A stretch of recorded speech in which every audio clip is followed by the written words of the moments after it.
guys, what's up? It's Don with the Pit Sports and Entertainment, and I am here with Josh Malaki. Is that the correct pronunciation? Yes, it is. Malaki. Yeah. All right, cool. So you guys are on tour with Atreyu. It's been fun. We had the first, it was kind of a weird breakup where we basically did 3 shows in a row on the West Coast of California, and then we basically had 5 days off. I had enough time to slice up my hand, and then we basically, a week later, now we're here in Pontiac with Crofoot. Yeah, it's, I'm excited for the show. Yeah. It's going to be kind of an honor for you guys to get jumped onto the tour. Well, absolutely, and I mean, we've also been on Woodman where they were on the first 3 dates too. They're playing tonight. Those guys are awesome. We're looking forward to seeing Beartooth for the first time tonight. We haven't had a chance to play with them, so it's crazy. Yeah. Those plays will probably be my fourth time now in less than a year. Oh, awesome. You guys have an EP out there, right? Yeah, we actually have 2. We put one out last December, and we just put a new one out 2 months ago. Yeah, like 2 months ago, Black EP. Yeah, because I seen 2, and I didn't want to break you guys wrong information or anything. Is it blue? Is it black? Yeah, it's easy way to phrase it. Yeah, so we're basically just releasing an EP every 6 months or so. It's usually 3 or 4 songs. Just keep it fresh. I mean, instead of putting out a record and then just sort of blowing everything we had in one shot, just basically keep the interest level high, and hopefully people will be like, oh, there's good music, and then hopefully we will at that time when people come back and check us out. So with an interesting name, how did the band form, and what was the idea for the name? I started working on demos for this band about 5 years ago, and I was basically learning how to do recording, drum programming, all that stuff. And I just at the time I was really conflicted with the band I was in. I wasn't really getting what I wanted out of the music. Everybody had different ideas, and I really wanted to do something that was very a specific direction, a lot heavier than what we were doing. And so when we broke up, that's where we gave me an opportunity. It was like, okay, well, this is sort of like my vision, and I can sort of craft the kind of music I wanted to through being able to record it and demo it and show it to people. And so the name Malaki, it's sort of an offshoot of the Hebrew word, which means the message or messenger or my message. So it's kind of like my first opportunity to really be like, okay, well, I've been collaborating with all these people for so long, now it's a good time to show what I'm about. And it was, once I started getting the demos down, I was able to show them to different people and say, hey, are you guys into this? Let's try to create music in this form. And so it took me about 3 years to find the right guys for the band. I tried out over 100 people. And so Dave, Ellsworth, Shauna, basically it just took a while to kind of get the right group in the fold. And now we're on tour with Atreyu, so I think the recent quitting, I picked the right folks. Yeah, at least you didn't just jump the gun and just pick random people. It's tough. You see a lot of bands do that with a lot of potential, and they just sort of fold really quickly because the people don't jive personally or musically or whatever. And it's like I probably tried out 30 numbers until I found the right guy. And it's just sort of like if you can't find people that you can sustain a tour with, you can't find people that you can basically annoy the hell out of and still come out on the other side and be like, dude, we're cool, bro, right? It's like it's never gonna work. So what are your guys' main musical influences, both living or dead?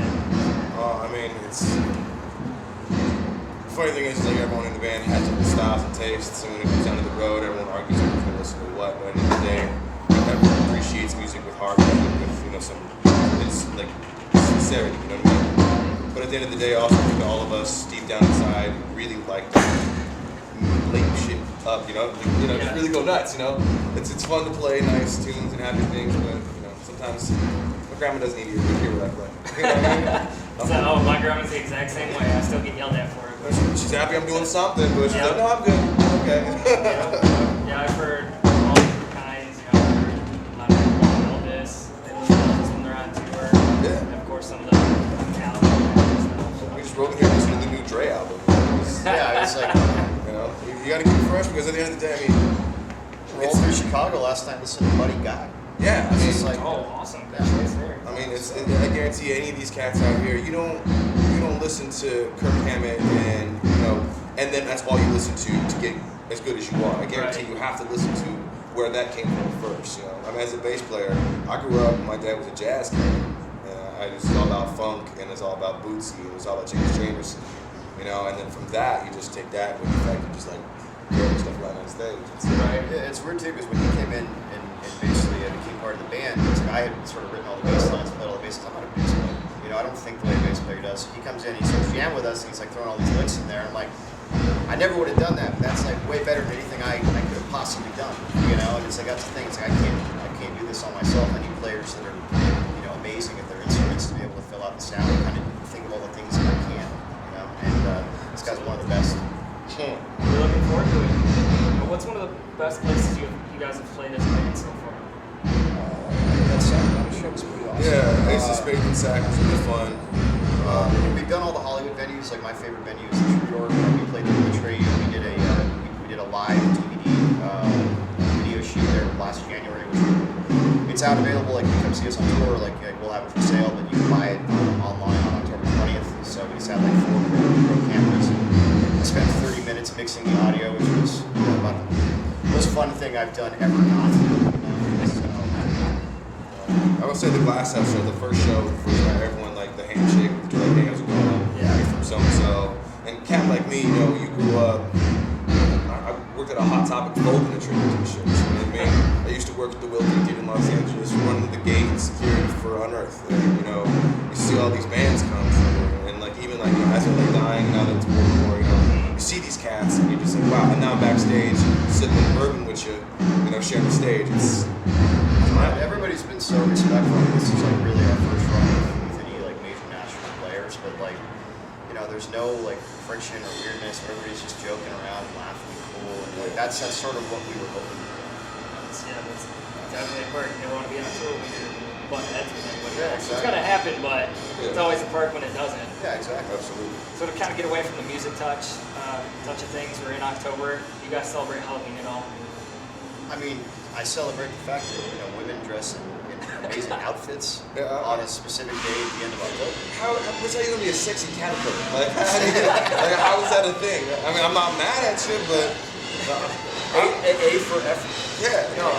I don't dress up much for Halloween because there's not many outfits you can get away with being big, black, and bearded. I mean, there's like a handful of things like, oh, you can be Carl Winslow. It's like, no, fuck you, you know? I like it though, it's fun. I think like once I became an adult, like I don't know, it's weird. Like people like something Halloween had a resurgence for adults. Like I don't know, maybe 10 years ago, and I sort of ran out of good ideas of inventing costumes. Like the last one was like I had a blonde girlfriend at the time, and I wore this an OJ mask, and like had a knife and blood and blood all over it. That was like the last like theoretically good idea that I had for a costume. And since then, I got nothing. I just I'll just go drink. You know. Yeah. Those little haunted houses they have too, they're like scared the crap out of you. Like how do you not swing when someone jumps at you with like a fake knife? You know? And that's why I'm not allowed to go in. Yeah. Unless I'm drunk, because when I'm drunk, I'm just like, it's fun. You gotta If I figure go there sober, no. You gotta figure like 1 out of 100 of those people that are walking through that shit, like they have PTSD or something like that. You know, they walk through like, it's like, you know, it's like, oh, someone got stabbed again. That'd be a dangerous job for many employees. Yeah, no, I'm gonna live my life. I'm sorry. I got things to do. This is one of my favorite things to talk about with people about it. It's another category that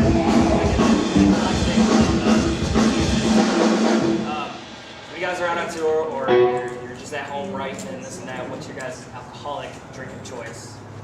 I had to specify alcoholic because some people gave me non-whiskey. Whiskey. Oh yeah, I mean, I made it a point. Like day one of the tour, I bought a big bottle of Buffalo Trace, and I've had a flask of that every day, every night. I love Buffalo Trace. James, like when we're writing or when we're jamming in the studio, it's like I usually procure the beer, and it's usually some like sissy lala crap like Michelob Ultra, you know, because it's like basically you're drinking water. You want to drink something heavy when you're trying to play, you know. Right. They all shit on me for it. Yeah, I mean, we're in the land of good beer. I've already picked up a pack of Founders. I already picked up, you know, I got my Two Hearted Ale. That's my favorite. Dude, like I lived in Cleveland for 3 years with a band out there, and we used to play Grand Rapids all the time, played Flint, a bunch of machine shots. Spotted Cow in Madison. First time. Stuff's great.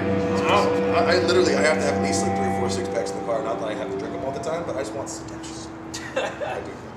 We don't support drinking and driving though. We don't Mostly, support I think for creativity's sake. I mean, we've gotten drunk on some good stuff. Oh hell yeah! And the next stuff coming out from us, you'll hear a lot of tunes that were powered by the power of bourbon. Yeah, that's where it came from. You're not alone. I've heard that quite a bit through the interviews I've done. So Yes, at Hemingway, it's the writers, like, you know, like divinity stuff or whatever, you know what I mean? So before I cut you guys loose here and let you carry on with your day, is there any final words of wisdom we have for fans or just anything in general? We're going to be on the Atreyu run from today, October, what is it, 2nd? I don't know. October 2nd. Today's the 2nd. Wednesday? Yeah, and on the Pontiac, we're doing Boston, New York, Baltimore, the Norva, which is an amazing venue. Can't wait to play there. And then basically look for some new material from us probably in the next 2 to 3 months. And I would just like to say personally, it's a hell of a thing. A big shout out to these guys for letting us on this road show. Yeah. And for fans out there, you know, it's one of those things right now. We're in a beautiful age where anyone can get a Pro Tools machine and flood the market. But every once in a while, some good stuff comes through. And I will say, we try our asses off to make sure everyone out there is going to have a good time tonight. You know what I mean? So, you know, grateful as hell. So let's light some stuff on fire tonight.